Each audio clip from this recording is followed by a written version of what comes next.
Good morning. Welcome back to the channel Awesome Learning. Today we are going to start with the new lesson respiration in plants. We have already finished photosynthesis. Now we are going to start with the new lesson respiration in plants. So we all know what is respiration. It is a process by which the plants can break down food to get energy. So breaking down of food to release energy is respiration. So we are going to study this respiration in plants. So let's start here, children. As you see, oxidation of food material. I just told you, breaking of carbon bonds of complex molecules. Now you all know glucose is a complex molecule. Why is it a complex molecule? Because we all know that glucose is made up of C6H12O 6. So it is a complex molecule, right? So here we want to break down this glucose and bring out it into simpler form. That is what is called respiration. So how will we do it? We will oxidize the food material. Now this is the food material. So addition of oxygen, that means oxidation is going on. And here we will break down carbon bonds. So there are 6 carbon. Glucose is made up of 6 carbon. We are breaking down the bonds of the carbon, okay, of complex molecule within the cell. And in this process, what are the products we are getting? We are getting a simplest form of carbon along with water plus ATP, that is energy. Okay, so this is again, let me read it out for you. Oxidation of food material, that is breaking down of carbon bonds of complex molecules within the cell to release energy for ATP synthesis, is called cellular respiration. So this process is called cellular respiration because it takes place inside the cell. This energy is used for absorption. Now whatever energy is being released, whatever energy we are getting as a product, this energy is absorbed, is used in various processes like absorption, transport, movement, reproduction, breathing, etc. So this energy is very much required for various life processes to go on smoothly, right? Now let us see here. Ultimate source of food that is respired is photosynthesis, of course. What is the ultimate source of food? From where does the plant gets food? Plant gets the food by the process of photosynthesis, and that food is getting respired, or that food is getting broken down into simpler forms to release out energy, right?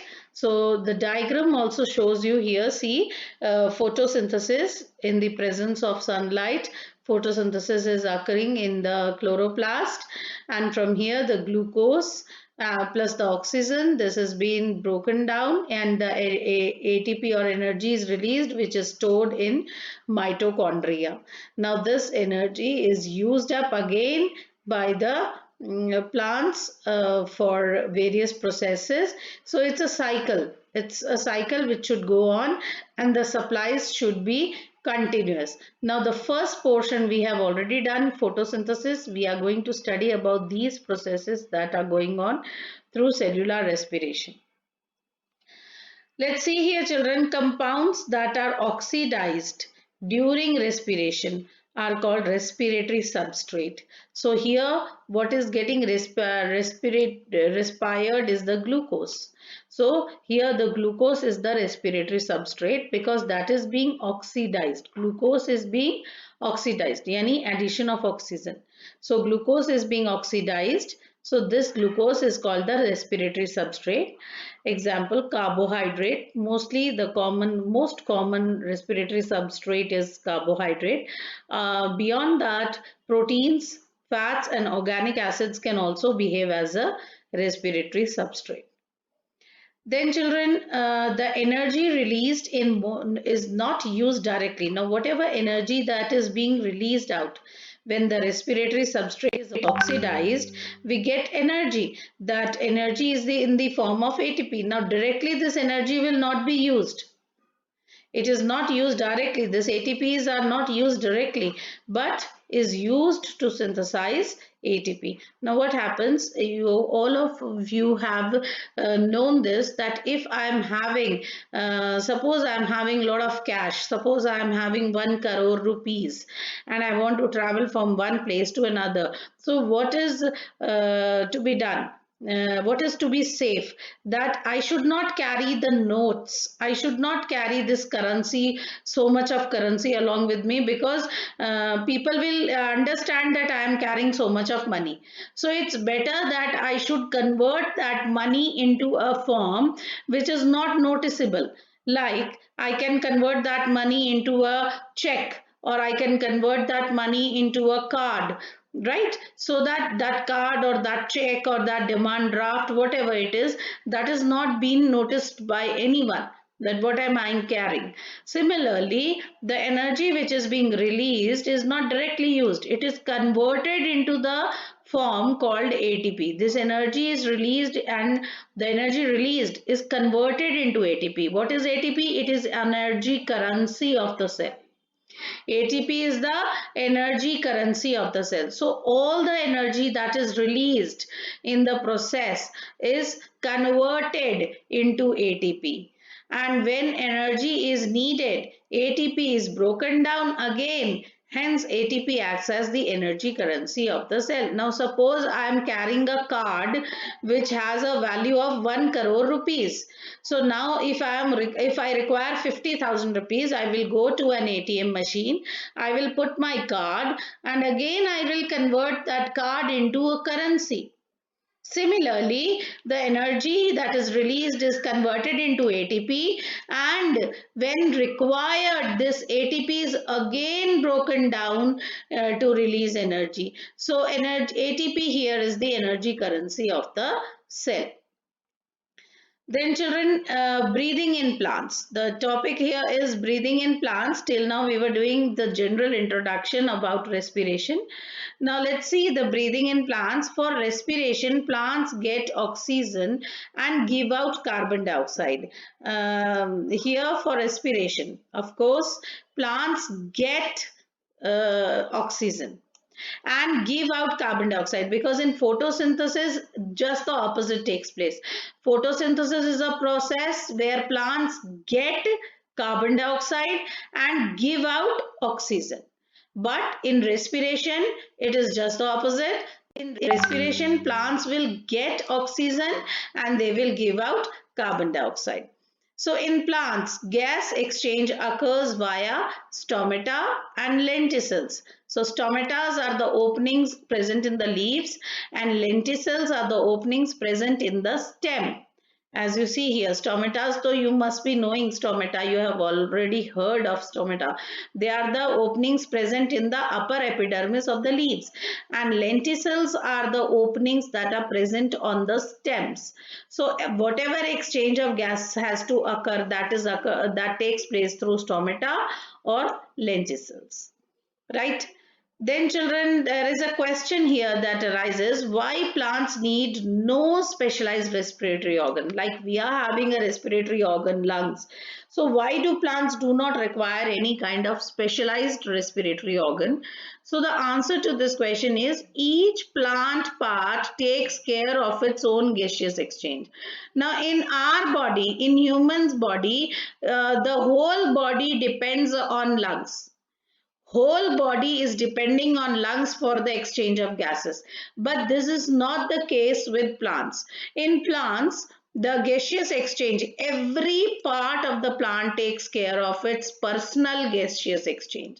So gas transport is very limited, so no need of taking care of the whole body part. okay, of the whole body. So because every part is taking care of itself, and every part knows that it has to do this exchange for itself. There is no specialized organ for respiration. Second point is gaseous exchange is very low. Why is gaseous exchange very low? Because there is nothing to get exchanged, because every part has its own you can say store of gas. तो जरूरत ही नहीं पड़ती exchange करने की as compare to animals. Then leaves are adapted for maximum gas exchange during photosynthesis. During this, oxygen is released within the cell, so maximum exchange of gas is taken done by the leaves. Okay, during that too, during photosynthesis. So oxygen is released during photosynthesis, oxygen is released within the cell.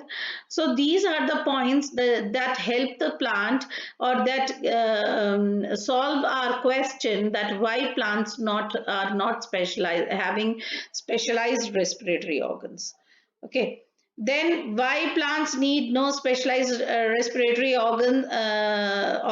Again, so you see, most living cells have contact with air. Most of the living cells are directly in contact with the air. They are located very close onto the plant surface. So the exchange is very much possible through the cells. Then in stems, living cells are organized in thin layer beneath the bark. They also have lenticels. So lenticels are the openings which help them to exchange the gases. तो देखो हर थोड़ी दूर में lenticels है, तो एक particular special organ की जरूरत ही नहीं है, because every cell has its own exchange. In leaves, stem and roots, parenchyma cells are loosely packed. That provides interconnected air spaces. If you remember this, you have done this point in class 9, that when parenchyma cells have air spaces in between them, then such cells are called aerenchyma. So if they are having aerenchyma type of cells, then lot of air space is there, and this air space, as you say that air, so air space है तो of course उसमें क्या होगा, air ही होगा. तो here such type of cells are helpful in exchange. So special organ की जरूरत नहीं है जो पूरी body का ध्यान रखे. So every portion or every part is taking care of itself for the respiration. Then children, complete combustion. Now you know what is complete combustion of glucose. That means the whole of the glucose is simplified. Now C6 is getting simplified into single C. That means it is complete combustion. अगर C6 C2 या C3 बनाता तो we would have said that incomplete combustion हुआ. But here complete combustion of glucose yields energy, most of which is given out in the form of heat. So maximum energy is given out in the form of heat. So this is complete combustion. This energy is utilized to synthesize other molecules. So as you see, C6H12O6, this is glucose, in presence of oxygen will break down to give carbon dioxide, water and ATP, that is in the form of heat energy. During the glucose catabolism, now you know what is catabolism and what is anabolism. These are the two processes of metabolism which help. Catabolism is basically breaking down. So during the glucose catabolism, that is during the breaking down of glucose, not all liberated energy goes out as heat. We cannot say that all the energy has been gone or thrown out in the form of heat. Glucose is oxidized in several steps. It enables. अब ये देखने में तो आपको एक single equation लिख दी उन्होंने, C6H12O6 plus 6O2, it gets broken down into these three components, but ये एक सिंगल स्टेप नहीं है, it is a club of many steps. So it enables sub steps to couple release energy to ATP synthesis. तो आप ये मत सोचो कि ये एक सिंगल स्टेप है, इसमें बहुत सारे स्टेप्स हैं which we are going to study, and then you will see that ultimately जब सारे स्टेप्स हो जाते हैं कंप्लीट, अल्टीमेटली जो नेट रिजल्ट आता है दैट इज कि हमें कुछ एटीपी मिलता है एज अ प्रोडक्ट. कुछ ATP is released out in the form of energy product, यानी कि सारी की सारी एनर्जी वेस्ट नहीं हुई, कुछ एटीपी हमें एज अ प्रोडक्ट भी मिला. During respiration, oxygen is utilized and carbon dioxide, water and energy are released. Certain organisms are adapted to anaerobic respiration. And you know what is aerobic respiration? This is aerobic respiration. That is when respiration takes place in the presence of oxygen. But some organisms are also doing anaerobic respiration, that is respiration in the absence of oxygen.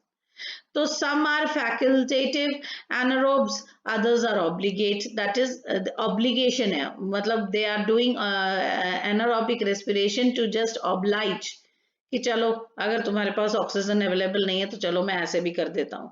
और कुछ facultative है कि मतलब जो particular है कि हम तो सिर्फ और सिर्फ एनारोबिक रेस्पिरेशन ही करेंगे.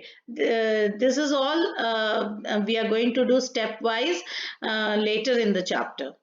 So this is what is all about introduction of respiration and breathing in plants.